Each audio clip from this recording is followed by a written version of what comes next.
போக்தா துக்தம் கீதாமிருதம் மகது. அந்த உபனிஷத் என்கிற மாடுகளிலிருந்து எந்த பாலை கறந்தார் என்றால் கீதாமிருதம் என்கிற பாலை கறந்தார். பால் தானே வரணும், ஆனால் இங்கு அமுதமே வந்தது. இந்த அமுதம் தேவர்களுடைய அமுதத்தை போன்றது அல்ல. தேவர்களின் அமிர்தமானது சாகாவரத்தை கொடுக்கும். அப்ப இந்த சம்சாரத்திலே நம்மளை எப்பவுமே வச்சிரும். ஆனால் கீதாமிருதமானது இந்த சம்சாரத்திலிருந்து விடுபட்டு முக்தி அடைவதற்கு வழி சொல்லும். அப்ப தேவர்களின் அமுதத்தை விட மிக உயர்ந்த அமிர்தமான கீதாமிருதம். இது எதற்குள்ளே உள்ளது? மகாபாரதத்துக்குள்ளே உள்ளது. எங்க சொல்ல ஆரம்பிச்சேன், பலரும் இதை போல் உபனிஷத்துக்களின் சாரங்களை எடுத்தெடுத்து நமக்கு கொடுத்திருக்கிறார்கள். ஒரு கண்ணன் உபனிஷத்துக்களையே மாடாக வைத்து தான் இடையனாக இருந்து அர்ஜுனன் என்கிற கன்றுக்காக மக்கள் அனைவரும் அதை பெறுவதற்காக கீதை என்கிற பாலை கறந்து கொடுத்தார். அதே போல தான் வியாச பகவான் மகாபாரதம் இயற்றினாரே, மதி மந்தானம் ஆவித்ய ஏனாசௌ ஸ்ருதி சாகராத் ஜகத்ஹிதாய ஜனிதா மகாபாரத சந்திரமாகா என்று தெரிவிப்பார்கள். வியாசர் 2 நூல்களை இயற்றினார். ஒன்று மகாபாரதம் இதிகாசம், மற்றொன்று பிரம்மசூத்திரங்கள் என்று ஒரு நூல். சுருக்கமான சின்ன சின்ன வரிகளாக இருக்கும். அதிலே உபனிஷத்துக்களுடைய அர்த்தங்களை எல்லாம் தான் சுருக்கமாக எந்தெந்த இடத்தில் சந்தேகம் நமக்கு ஏற்படுமோ அதை தெளிவுபடுத்தும் வகையிலே பிரம்மசூத்திரங்கள்னு எழுதியிருக்கிறார். இது 2மே அந்த உபனிஷத்தினுடைய சாரம். 2ஐயும் சொல்லக்கூடிய ஸ்லோகத்தை தெரிவிக்கிறேன். மகாபாரதத்தை பற்றி மதி மந்தானம் ஆவித்ய, ஒரு கடலை கடைந்தார். இங்கு வேதம் என்பதுதான் பார்க்கடல்னு வச்சுக்கோங்க. அந்த வேதம் என்கிற கடலை கடைய வேண்டும். அதற்கு ஒரு மத்து வேணுமே. கண்ணன் தான் பகவான் கடையும் போது மந்தர மலையே மத்தாக நட்டாரா? இவர் என்ன செய்தார்? மதி மந்தானம் ஆவித்ய, தன்னுடைய புத்தி இருக்கே, தன்னுடைய மதி என்கிற புத்தியையே ஒரு மத்தாக வைத்து நன்றாக வேதம் என்கிற கடலை கடைந்து அதிலிருந்து சாரமான தத்துவத்தை எடுத்து அதை நமக்கு மகாபாரதமாக கொடுத்தார். அப்ப அதுவும் முழு வேதத்தினுடைய சாரம். கீதை என்பது உபனிஷத்தினுடைய சாரம். வேதம் என்பது 2 பகுதிகளை கொண்டதாக உள்ளது. ஒன்றுக்கு கர்ம காண்டம் என்று பெயர், மற்றொன்றுக்கு ஞான காண்டம் என்று பெயர். கர்ம காண்டம் என்றால் நாம் செய்ய வேண்டிய யாகங்கள் ஹோமங்கள் இதை பற்றியெல்லாம் சொல்லும். ஞான காண்டம் என்பது பிரம்மத்தை பற்றியும் அவரை அடைவதற்கு வழியான பக்தியை பற்றியும் தெரிவிக்கும். அப்ப கர்மகாண்டம் ஞான காண்டம் 2ம் சேர்த்தால் வேதம். அந்த வேதத்தின் சாரம் முழுவதையும் மகாபாரதத்திலே உரைத்தார். அதனால மகாபாரதத்தில் தர்மம் அர்த்தம் காமம் மோட்சம் 4த்துக்கும் வழி இருக்கும். முக்திக்கு மட்டும்தான் வழி உண்டு என்பதில்லை. மகாபாரதம் அனைத்துக்கும் பொதுவானது. அதில் ஒரு பகுதியான கீதை உபனிஷத்தின் சாரமாக உள்ளது. அப்ப வேதவியாசரும் வேதங்களை கடைந்துதான் மகாபாரதத்தை செய்தார். அதில் ஒரு பகுதியான உபனிஷத்துக்களை கடைந்து பகவான் கீதையாக கொடுத்தான். இதே போலத்தான் ஆழ்வாரை பற்றி தெரிவிக்கிறார்கள். மறைப்பார்க்கடலை திருநாவின் மந்திரத்தால் கடைந்து துறைப்பார்படுத்தி தமிழ் ஆயிரத்தின் சுவை அமிர்தம் கரை பாம்பனை பள்ளியான் அன்பரீட்டம் கழித்தருந்த நிறைப்பான் கடலன்னி சண்ம விடாய்க்கு நிழலில்லையே என்று ஒரு பாசுரம் பிள்ளை பெருமாள் ஐயங்கார் என்கிறவர் பாடுகிறார். மறைப்பார்க்கடல், இங்க மறுபடியும் வேதமே ஒரு பார்க்கடல்னு வச்சுக்கோங்க. மறைப்பார்க்கடலை திருநாவின் மந்தரத்தால் கடைந்து, இங்கு மந்திரமலை புத்தி கிடையாது, ஆழ்வாருடைய நாக்கு தான் மந்திரமலை. திருநாவின் மந்தரத்தால் கடைந்து துறைப்பார்படுத்தி அழகாக தமிழ் செய்யுள்களாக ஆக்கி சுவை ஆயிரத்தின் சுவை அமிர்தம், தமிழ் ஆயிரத்தின் சுவை அமிர்தம் கரை பாம்படை பள்ளியான் அன்பர் ஈட்டம் கழித்தருந்த நினைப்பான். பகவானுடைய பக்தர்கள் என்று யார் இருந்தாலும் அவர்கள் இதை அறிந்து கொண்டு தாங்கள் சந்தோஷப்படுவதற்காக கரை பாம்பனை பள்ளியான், பாம்பு படுக்கையின் மேலே கிடந்தவனான பகவான் க்ஷீராப்திநாதன், அவனுடைய அன்பர் ஈட்டம் கழித்து அருந்த நிறைப்பான். இந்த திருவாய்மொழியை அவர்கள் குடித்து ஆனந்தமாக இருக்கும்படிக்கு 1000 பாசுரை கொண்ட பிரபந்தங்களை கொடுத்தார். அவரை தவிர சண்ம விடாய்க்கு நிழலில்லையே. ஆழ்வாருடைய திருவடிகள்தான் இந்த இவ்வளவு பெரிய ஒரு கானகம், ஒரு தண்ணி இல்லாத ஒரு காடு, பாலைவனம்னு வச்சுக்கோங்க. அதுல ஒரு இடத்துல நிழல் இருக்கிறது என்றால் சண்ம விடாய்க்கு நிழல். ஆழ்வாருடைய திருவடிகளை விட்டால் வேறு எதுவும் கிடையாதுன்னு தெரிவிக்கிறார்கள். அப்ப வியாசரும், அவருக்கு கிருஷ்ண துவைபாயனர்னு பெயர், அவருக்கும் கிருஷ்ணர் என்று பெயர். ஒரு துவீபத்திலே ஒரு தீவிலே பிறந்தபடியால் துவைபாயனர் என்று பெயர். வியாசர் என்றும் பெயர் உண்டு. வேதத்தை வகுத்து கொடுத்தபடியால் வியாசர். கிருஷ்ண கருப்பாக இருப்படியால் கிருஷ்ணர். ஒரு துவீபத்திலே தீவிலே பிறந்தபடியால் துவைபாயனர். அப்ப கண்ணன் கிருஷ்ணனும் வேதங்களை கடைந்து கீதையை கொடுத்தான். கிருஷ்ண துவைபாயனரான வியாசரும் வேதங்களை கடைந்து மகாபாரதத்தையும் பிரம்மசூத்திரங்களையும் கொடுத்தார். சுவாமி நம்மாழ்வாருக்கு கிருஷ்ண திருஷ்ணா தத்துவம் என்று பெயர். பகவான் கண்ணனிடத்தில் பக்தியே உருவெடுத்தவராம் சுவாமி நம்மாழ்வார். அப்ப கண்ணனும் தான் ஒரு சாஸ்திரத்தை கொடுத்தான். வியாசரும் கண்ணனுடைய அவதாரம் தான். வியாசாய விஷ்ணுரூபாய வியாசரூபாய விஷ்ணவேன்னு தெரிவிக்கிறோம். அப்போ ஒரே பகவான் கண்ணனாக பிறந்து கீதையை கொடுத்தார். தானே வியாசராக பிறந்து மகாபாரதத்தை கொடுத்தார். தானே ஆழ்வாரையும் பிறப்பித்து மறைப்பார்க்கடலை கடைந்து திருவாய்மொழி என்கிற வேதத்தையும் கொடுத்தார். அப்போ மூன்றுமே பகவான் செய்த அருள்தான். கண்ணினுன் சிறுத்தாம்புன்னு ஒரு பிரபந்தம் மதுரகவி ஆழ்வார் நம்மாழ்வாரை பற்றி 12 பாசுரங்கள் கொண்ட ஒரு பிரபந்தத்தை பாடியுள்ளார். அதில் ஒரு பாசுரம், அருள் கொண்டாடும் அடியவர் இன்புற அருளினான் அவ்வருமறையின் பொருள் அருள் கொண்டாயிரம் இன்தமிழ் பாடினான் அருள் கண்டீர் இவ்வுலகினில் மிக்கதே. அருள் கொண்டாடும் அடியவர், பகவானுடைய அனுகிரகம் கிடைத்ததென்றால் அதுதான் நமக்கு பெரிய பாக்கியம்னு கொண்டாடுகிறார்களே. அப்ப பகவானுடைய அருளை கொண்டாடக்கூடிய அடியவர் இன்புற, பக்தர்கள் எல்லாரும் தாங்கள் ஆனந்தப்படும்படிக்கு தொண்டர்க்கு அமுதுண்ண சொல்மாலைகள் சொன்னேன் என்று ஆழ்வாரே தெரிவிக்கிறார். நான் எதற்காக பாடினேன்? பகவானுடைய தொண்டர்கள் அமுதத்தை பருக வேண்டும். அவர்கள் பகவானை அறிந்து பாடுவதற்கு ஒரு வழியாக இந்த பிரபந்தத்தை இயற்றினேன். அப்ப அருள் கொண்டாடும் அடியவர் இன்புற அருளினான் அவ்வருமறையின் பொருள். பிராச்சீனமான சம்ஸ்கிருத வேதத்தின் பொருளை ஆழ்வார் தமிழிலே அருளினார். அதற்கு மேலே அருள் கொண்டு 1000 இன்தமிழ் பாடினார். தன்னுடைய அருளாலே 1000 பாசுரங்களை கொண்ட திருவாய்மொழியை பாடினார். அருள் கண்டீர் இவ்வுலகினில் மிக்கதே. அந்த நம்மாழ்வாருடைய அருள்தான் உலகத்திலேயே மிகச் சிறந்தது. அனைவருடைய அருளை காட்டிலும் நம்மாழ்வாருடைய அருள் உயர்ந்ததுன்னு தெரிவிக்கிறார். அப்ப 2 பகுதி இருக்கு.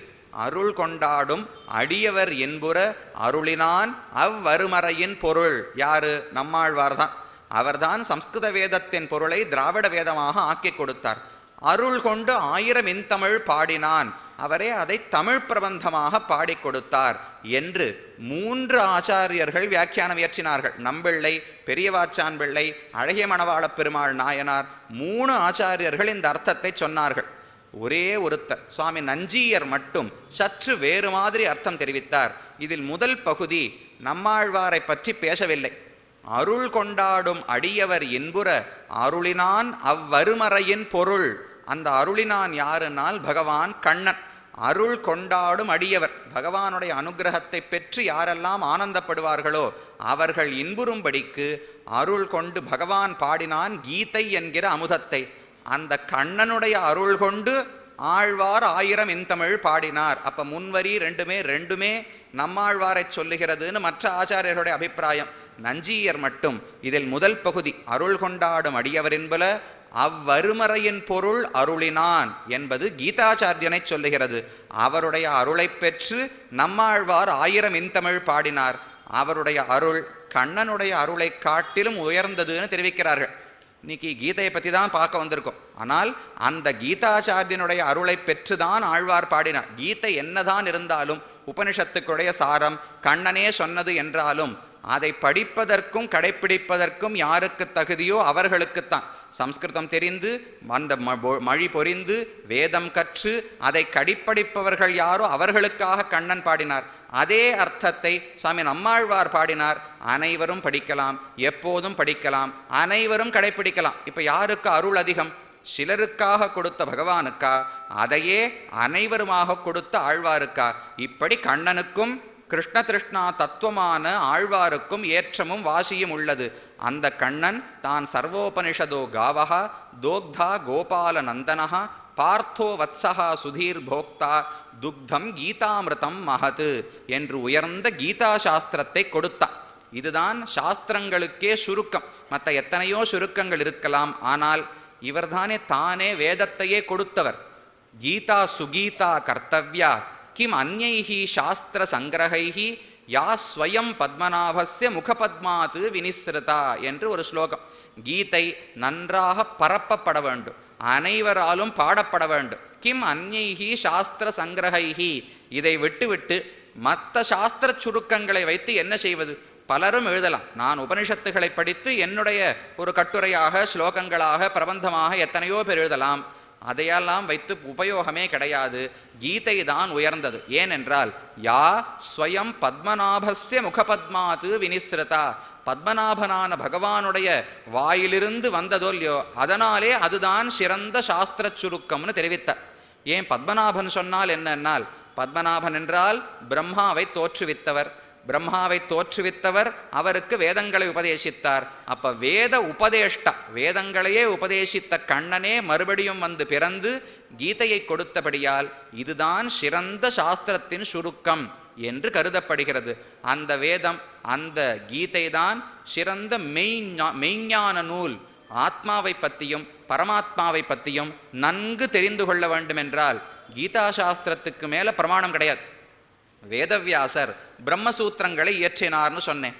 பல இடங்களில் வரும்போது வேதம் இப்படி சொல்லுகிறது, அதனால் இதுதான் பொருள்னு சொல்லுவர். ஸ்ருதேஷ்ச ஸ்ருதத்வாத், கேள்விப்படுகிறபடியால் அப்படின்னு சொன்னால் ஸ்ருதி என்றாலே வேதம் என்று பொருள். அப்ப இப்படி வேதம் சொல்லுகிறபடியால் இது அர்த்தம், இப்படி வேதம் சொல்லுகிறபடியால் இது அர்த்தம்னு பல இடங்களிலே சொல்லுவர். அதே போல ஸ்மிருதேஷ்ச, இப்படி ஸ்மிருதி இருக்கிறபடியால்னு எந்த இடத்துல சூத்திரம் இருந்தாலும் அங்கு ஸ்மிருதி என்கிற சொல்லுக்கு கீதை என்றுதான் பொருளாக இருக்கும். அப்படி அநேகமாக கீதா சாஸ்திரத்தை பிரமாணமாக கொண்டே அனைவரும் இயற்றினார்கள். பிரஸ்தானத்ரயம்னு சொல்லுவா. எந்த மத ஆச்சாரியராக இருந்தாலும், அது ஆதிசங்கர பகவத்பாதரோ, ராமானுஜரோ, மத்வாச்சாரியரோ யாராக இருந்தாலும் 3 பிரஸ்தானங்களுக்கு உரை இயற்ற வேண்டும். பிரஸ்தானம், பிரஸ்தானம் என்றால் படித்துறைன்னு சொல்றோமே. ஒரு பெரிய நதி போறது, அது இறங்குவதற்கு ஒரு படித்துறை வேண்டுமோ இல்லையோ, அதே போல பகவான் ஒரு பெரிய நதி, ஒரு பெரிய ஏரியாக உள்ளார். அவரை இறங்கி அவரை நாம் புரிந்து கொள்வதற்கு 3 பிரஸ்தானங்கள் உள்ளன. உபனிஷத் பிரஸ்தானம், கீதா பிரஸ்தானம், சூத்திர பிரஸ்தானம்னு தெரிவிப்பார்கள். உபனிஷத் பிரஸ்தானம் என்றால் உபனிஷத்துகளை படித்தே பகவானை தெரிந்து கொள்வது. அடுத்து கீதா பிரஸ்தானம் என்றால் கீதையை படித்து அதன் மூலம் தெரிந்து கொள்வது. சூத்திர பிரஸ்தானம் என்றால் வேதவியாசர் இயற்றிய பிரம்மசூத்திரங்களை படித்து அதன் மூலம் புரிந்து கொள்வது. அந்த பிரம்மசூத்திரத்திலும் தான் உபனிஷத்துக்களை மேற்கோளாக எடுக்குமா போலே கீதையும் பல இடங்களிலே மேற்கோளாக எடுக்கிறார். அப்படி உயர்ந்ததான கீதா சாஸ்திரம் ஷேயன் அடியன் சிறியன் மிக பெரியன் ஆயன் துவரைக்கோனாய் நின்ன மாயன் அன்ரோதிய வாக்கதனை கல்லார் உலகத்தில் ஏதிலராம் மெய்ஞானமில் என்று ஆழ்வாருடைய பாசுரம். இந்த கீதையை ஒருவன் கற்காவிட்டால் அவனுக்கு ஆத்ம ஞானம் இருக்குன்னே சொல்ல முடியாதான். ஷேயன் அணியன், பகவான் மிக தொலைவிலும் இருப்பார், ரொம்ப அருகிலும் இருப்பார், ரொம்ப உயர்ந்தவராகவும் இருப்பார், ரொம்ப சாதாரண எளியவராகவும் இருப்பார். எங்கே காணலாம்? ஆயன் துவரைக்கோனாய் நின்ற மாயன். ஆயன்னா இடையன், எனக்கு பக்கத்தில் இருந்தார், எளிமையானவராக இருந்தார். துவரைக்கோனாய் நின்ற மாயன், துவாரகாதீசன் அப்படின்னு சொன்னால் பெரியவராக ஆகிவிட்டார். அப்போ ஒரே பகவான் ஷேயன் அருகில் உள்ளார், ஷேயன் தள்ளி உள்ளார், அணியன் அருகில் உள்ளார், சிறியன் எனக்கு எளிமையானவர், மிக பெரியன் என்னால் எட்ட முடியாத அளவுக்கு உயர்ந்தவராக உள்ளார். இதுதான் மாயம். இப்படி ரெண்டுமாக பகவான் இருப்பது மாயம். மாயன் அன்ரோதிய வாக்கதனை கல்லார் உலகில் ஏதிலராம் மெய்ஞானமில், அவர்களுக்கு மெய்ஞானம் ஆத்ம ஞானம் இருக்குன்னே சொல்ல முடியாது. கீதையை ஒருவன் கற்றால்தான் ஆத்மா யார், பரமாத்மா யார், அவரை அடைவதற்கான வழி என்ன என்று தெரிந்து கொள்ளலாம்.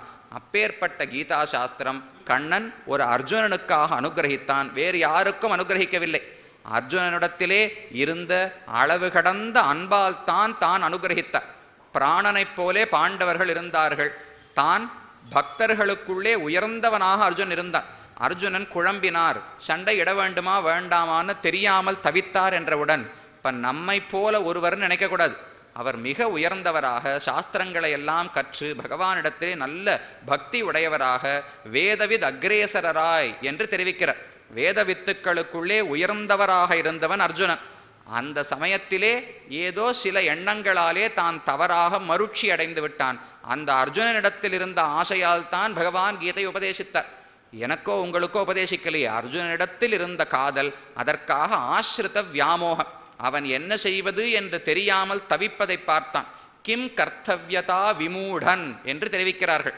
என்ன செய்ய வேண்டும் என்று தெரியாமல் மோகித்து மயங்கி இருந்தான் அர்ஜுனன். அவனுக்காக அவனுடைய கலக்கத்தை பொறுக்க முடியாமல் பகவான் அனுகிரகித்தார். அதே போல திரௌபதியினுடைய விரித்த குடலைத்தான் காண முடியாமல் அனுகிரகித்தார்.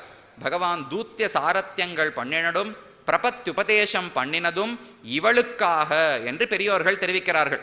திரௌபதிக்காகத்தான் தான் தூது சென்றார், திரௌபதிக்காகத்தான் சாரதியாக இருந்தார், திரௌபதிக்காகத்தான் இந்த யுத்தத்தை நடத்துவதற்கு தான் கீதா சாஸ்திரத்தையும் உபதேசித்தார். ஆனால் கீதா சாஸ்திரம் யுத்தத்தில் நம்மை மூட்டுவதற்கான ஒரு நூல் என்று கொள்ள முடியாது. அவர் சொல்ல வந்தது உன்னுடைய கர்மங்களை நீ செய்தே ஆக வேண்டும். கீதையில் பக்தி சொல்லப்பட்டுள்ளது, பக்தி தான் உயர்ந்தது, பக்தியை கொண்டுதான் பகவானை அடைய வேண்டும், எல்லாம் சரிதான். ஆனால் கண்ணனுடைய ஸ்லோகங்களின் தோரணையை பார்த்தால் அவர் முக்கியமாக நமக்கு சொல்ல வந்தது கர்மங்களை ஒரு நாளும் நீ விட முடியாது. கர்மத்துக்கும் ஞானத்துக்கும் சம்பந்தம் இல்லை. ஞானம் பகவானை அறிந்து கொண்டு ஞானத்தில் வளருவது என்பது வேறு, பக்தி என்பது வேறு, கர்மங்களை செய்வது வேறு. எனக்கு பக்தி இருந்து விட்டால் நான் ஏன் கர்மாக்களை செய்ய வேண்டும் என்று உலகத்தில் எத்தனையோ பேர் கேட்கிறாளே, அது கண்டிப்பாக கிடையாது. கர்மங்களை யாராக இருந்தாலும் செய்ய வேண்டும். இந்த உலகத்தில் நன்னா இருக்கணும்னாலும் கர்மங்களை விட முடியாது. உனக்கு முக்தி அடைய வேண்டும், அதற்காக பக்தி யோகம் செய்கிறாய் என்றாலும் கர்மங்களை விட முடியாது. சரணாகதி செய்கிறாய் என்றாலும் கர்மங்களை விட முடியாது. அப்ப எந்த கட்டத்திலும் கர்மத்தை விடாமல் செய்ய வேண்டும் என்று கண்ணன் வலியுறுத்தி சொல்லுகிறார். அந்த உபதேசம் பெற்ற அர்ஜுனன் க்ஷத்திரியனானபடியால், இது நடக்கக்கூடிய சூழ்நிலை யுத்தத்தின் சூழ்நிலையானபடியால் அவ்வப்போது யுத்தம் செய்வாய்னு வருமே தவிர, நமக்கு உபதேசிக்கிறார்னு வச்சுட்டா நமக்கு என்ன தர்மமோ அந்த வார்த்தை அங்கே பூர்த்தி பார்த்துக்கோங்க. அர்ஜுனனுக்கு சொல்லும் போது யுத்தஸ்வ யசோலபஸ்வ, நீ யுத்தம் செய்து கீர்த்தியை பெற்றுக்கொள்ளு சொன்னார். நமக்கு என்ன தர்மமோ அதை சொல்லுகிறார் என்று வைத்துக் கொள்ள வேண்டும். அப்ப யுத்தத்தில் மூட்டுவதற்காக அல்ல, ஒரு அர்ஜுனனுக்காகவே அல்லவே, அனைவருக்குமாக உபதேசித்த இடத்தில் யுத்தம் செய்ன்னு அனைவருக்கும் கண்ணன் சொல்ல மாட்டார். அவரவர்களுக்கு என்ன கர்மமோ அதை தவறாமல் செய்ய வேண்டும் என்று பகவானுடைய கருத்து. அந்த கீதையிலே என்ன அர்த்தம் சொல்லப்பட்டுள்ளது என்று சுவாமி ஆள வந்தார் ஒரே ஒரு ஸ்லோகத்திலே சுருக்கமாக தெரிவிக்கிறார். ஸ்வதர்ம ஞான வைராகிய சாத்திய பக்தியேக கோச்சரஹ நாராயணஹா பரம் பிரம்ம கீதாசாஸ்திரே சமீரிதா என்று ஒரு ஸ்லோகம். கீதார்த்த சங்கிரகம் என்று ஒரு நூல் இயற்றியுள்ளார். 32 ஸ்லோகங்களுக்குள்ளே மொத்த 18 அத்தியாயத்தினுடைய சாரத்தையும் நமக்கு எளிமையான முறையில் புரிந்து கொள்ளும்படிக்கு கொடுக்கிறார். அதில் முழு சாஸ்திரத்துக்கும் இதுதான் சாரம். ஸ்வதர்ம ஞான வைராகிய சாத்திய பக்தியேக கோச்சரஹ நாராயணஹா பரம் பிரம்ம கீதாசாஸ்திரே சமீரிதா. நாராயணனான பரம்பொருள்தான் கீதா சாஸ்திரத்திலே நன்கு சொல்லப்பட்டார். நாராயணஹா பரம் பிரம்ம, உயர்ந்தவராக, பிரம்மம்னு யார் உபனிஷத்துக்களிலெல்லாம் அழைக்கப்படுகிறாரோ அவர் நாராயணன் தான். அந்த நாராயணன் கீதா சாஸ்திரத்திலே நன்கு சொல்லப்பட்டார் என்று தெரிவித்தார். என்ன என்று சொல்லப்பட்டார்? அவர்தான் உலகத்தை படைக்கிறார், அவர்தான் காக்கிறார், அவர்தான் அழிக்கிறார், அவர்தான் முக்தி கொடுக்கிறார், முக்தியை அடைவதற்கான வழியும் அவர்தான், முக்திக்கு சென்று தொண்டு செய்ய வேண்டியதும் அவருக்குத்தான். இப்படி அனைத்துமே வேதத்தை கொடுத்தவர், வேதத்தாலே சொல்லப்படுபவர், வேதத்தில் உள்ள கர்மங்களின் பயனை கொடுப்பவர், அனைத்துமாகவே அவரே இருக்கிறார். அப்ப கண்ணனை பற்றி சொல்லுவதற்காக வந்தது. அவர் எப்படிப்பட்டவர்? பக்தியேக கோச்சரஹா, பக்தியால் மட்டுமே அடையப்படுபவராக அவர் இருக்கிறார். வேற எந்த வழியாலும் பகவானை அறியவும் முடியாது, அடையவும் முடியாது. பக்தி என்பது கடைசி நிலை, அது வந்துவிட்டால் அடைந்து விடலாம். அப்ப அறிந்து கொள்ளும் போது பக்தி வேண்டாமானால் அப்படி கிடையாது. பக்தியிலே பல நிலைகள் உண்டு. பக்தியா துவனன்யா சக்கியா அகம் ஏவம் விதோர்ஜுன ஞாத்தும் திரஷ்டும் ச தத்வேன பிரவேஷ்டும் ச பரந்தப என்று கண்ணன் தானே சொல்லுகிறார். என்னை அறிவதற்கும் என்னிடத்தில் ஒரு சிறிதளவாவது உனக்கு பக்தி இருக்க வேண்டும், என்னை காண்பதற்கும் உனக்கு பக்தி இருக்க வேண்டும், என்னை இறுதியில் அடைவதற்கும் உனக்கு பக்தி இருக்க வேண்டும். மூன்றும் ஒரே அளவு பக்தி கிடையாது. அவரை கேட்பதற்கு முன்னால் எவ்வளவு பெரிய பக்தி இருந்துட முடியும்? ஆசை உள்ளது, விலக்காமல், அவர் இல்லை, பகவானே இல்லை என்று சொல்லாமல், அவருக்கு எந்த மேன்மைகளும் கிடையாதுன்னு சொல்லாமல், அவருக்கு கருணையே கிடையாதுன்னு சொல்லாமல், எனக்கும் அவருக்கும் எந்த தொடர்பும் இல்லைன்னு சொல்லாமல் ஒருவன் இருந்தால் அவ்வளவுதான் ஆரம்பத்தில் வேண்டிய அன்பு. இந்த அன்போடு அவரை பற்றி தெரிந்து கொள்ள ஆரம்பித்தால் மெதுவா வளர்ந்து வளர்ந்து அவரை காண வேண்டும்ங்கிற ஆசை வரும். அப்ப பக்தி இன்னும் கொஞ்சம் முதிர்ந்து விட்டதுன்னு அர்த்தமா? அந்த அளவு பக்தி வந்து விட்டால் பகவானை கண்டு விடலாம். கண்டவுடனே இனி அவனை பிரியவே கூடாது என்றும் சேர்ந்தே இருக்க வேண்டும். காணுதல் என்றால் நேரே காணப்போவதில்லை. அவர் வைகுண்டத்தில் இருப்பார், நாம் இங்கிருப்போம், இங்கேந்தே மனதாலே அவரை காணப்போகிறோம். கண்டுவிட்டோம் என்றால் அதற்கு பிறகு அவரை அடைய வேண்டும்னு ஆசை வரும். அந்த ஆசை முதிர முதிர அது உயர்ந்த நிலை பக்தி. அந்த பக்தியாலே முக்தி அடையலாம். அப்ப முதலில் கேட்பதற்கும் பக்தி வேண்டும், அவனை காண்பதற்கு இன்னும் கொஞ்சம் பக்தி வேண்டும், அவனை அடைவதற்கு இன்னும் பக்தி வேண்டும். அப்ப ஒவ்வொரு நிலையிலும் அன்பு என்பது மிகவும் முக்கியமானது. பக்தியேக கோச்சரகா, பக்தியால் மட்டுமே அடையப்படுபவர் பகவான். சரி, அந்த பக்தி வெறும் பக்தி அன்புன்னு சொல்ல வரவில்லை. இந்த இடத்தில் பக்தி என்றால் பக்தி யோகம் என்று பெயர், நாம் அர்த்தம் கொள்ள வேண்டும். பக்தினா அன்பு. அன்போடு இப்போ கோயிலுக்கு போகிறேன், அவருக்கு ஏதோ ஒரு அர்ச்சனை பண்ணுறேன், அவர் நாமங்களை கேட்டால் ஆனந்தமாக உள்ளது, அவர் கோவிலை பெருக்கி துடைக்கிறேன், இல்லை ஏதோ ஒரு பூஜை பண்ணுறதுக்கு ஒரு மாலையை தொடுத்து நானே கொடுக்கிறேன், ஒரு தளிகை செய்து அவருக்கு சமர்ப்பிக்கிறேன், இதெல்லாம் அன்போடு செய்கிறோம். பக்தி யோகம் என்பது இதோடெல்லாம் சேர்த்து அவரை பற்றி தினமும் தியானம் செய்ய வேண்டும். எப்பவுமே யோகம் யோகம்னு சொன்னால் ஒரு காரியத்தை எடுத்துக்கொண்டு அதிலே ஒரு நிஷ்டையோடு இருக்கிறோம், அதிலிருந்து தவறாமல் கடைப்பிடிக்கிறோம் அப்படின்னு சொன்னால் யோகம் என்று தெரிவிப்பார்கள். நான் பக்தி செய்து அதன் மூலம் பகவானை அடைய விரும்புகிறேன் என்றால் அதற்கு பக்தி யோகம்னு பெயர்.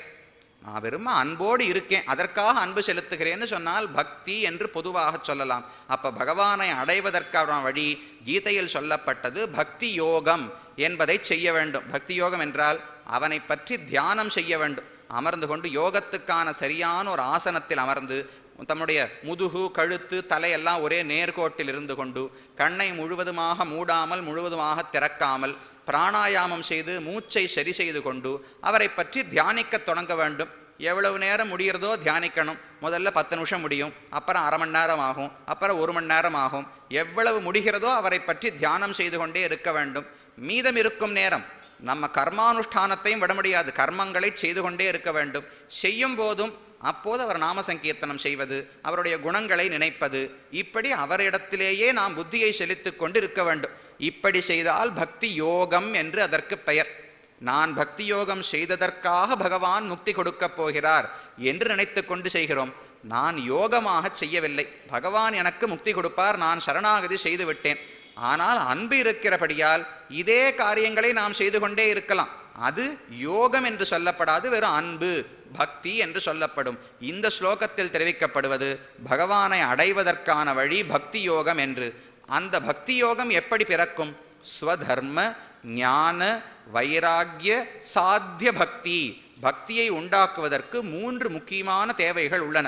ஒன்று ஸ்வதர்மம், அவனவனுடைய வர்ணத்தையும் ஆசிரமத்தையும் பொறுத்து, பிரம்மச்சாரிக்கு இன்னது, க்ஷத்ரியனுக்கு இன்னது, வைஷ்யனுக்கு இன்னதுன்னு பிரித்து வச்சிருக்காளே, அந்த வர்ணாசிரம தர்மங்களை செய்ய வேண்டும், ஸ்வதர்மம்னு சொன்னார். அடுத்து ஞானம், இந்திரியங்களை எல்லாம் கட்டுப்படுத்தி ஆத்மாவையும் பரமாத்மாவையும் உள்ளபடி நாம் அறிந்து கொள்ள வேண்டும். அதற்கு ஞான யோகம்னு பெயர். முதலிலே கர்மயோகம் வேண்டும், அது ஸ்வதர்மன்னு சொன்னார். அடுத்து ஞான யோகம், புலன் அடக்கமும் அவரை பற்றின தியானமும் ஆத்மாவை பற்றிய தியானமும் செய்ய வேண்டும், அதற்கு ஞான யோகம் என்று பெயர். அதோடு கூட வைராக்கியம், உலக விஷயங்களில் பற்று வைக்காமல் பகவானிடத்தில் மட்டுமே பற்றோடு இருக்க வேண்டும், அதற்கு வைராக்கியம் வைராக்கியம் என்று பெயர்.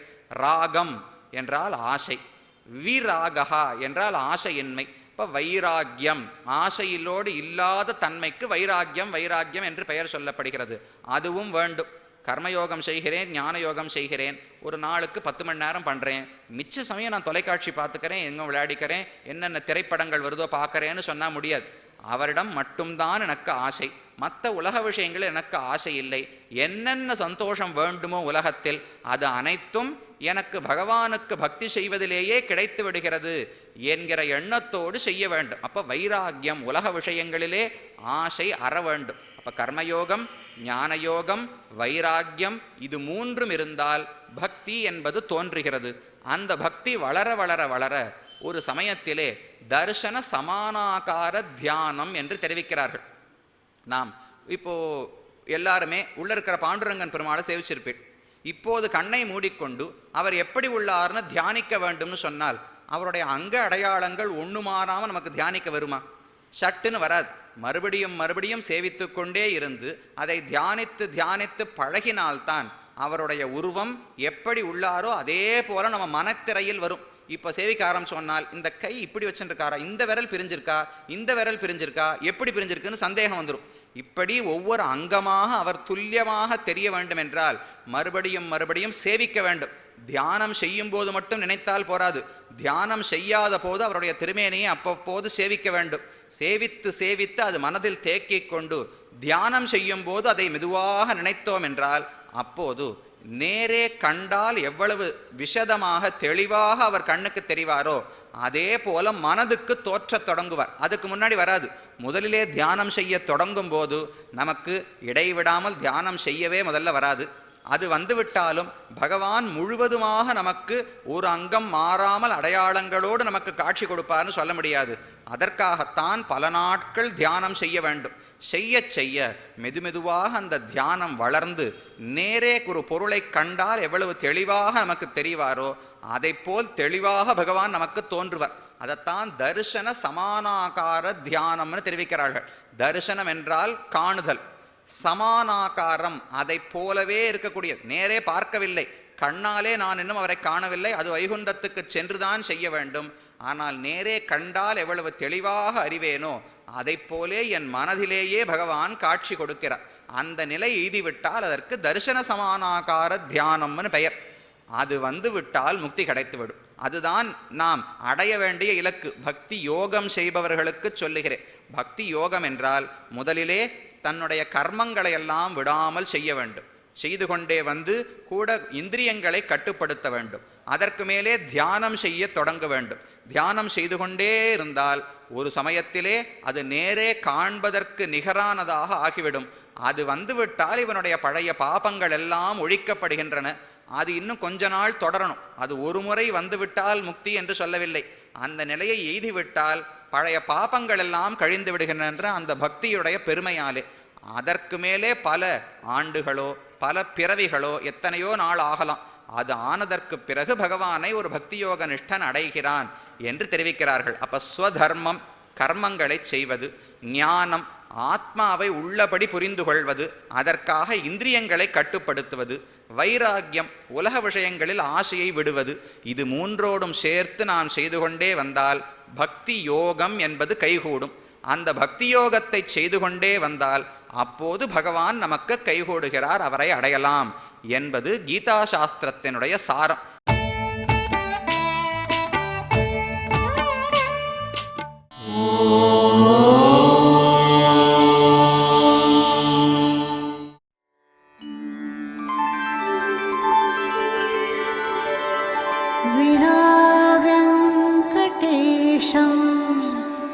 ननाथो ननाथः सदा वेङ्कटेशं स्मरामि स्मरामि हरे वेङ्कटेश प्रसीद प्रसीद प्रियं वेङ्कटेश प्रयच्छ प्रयच्छ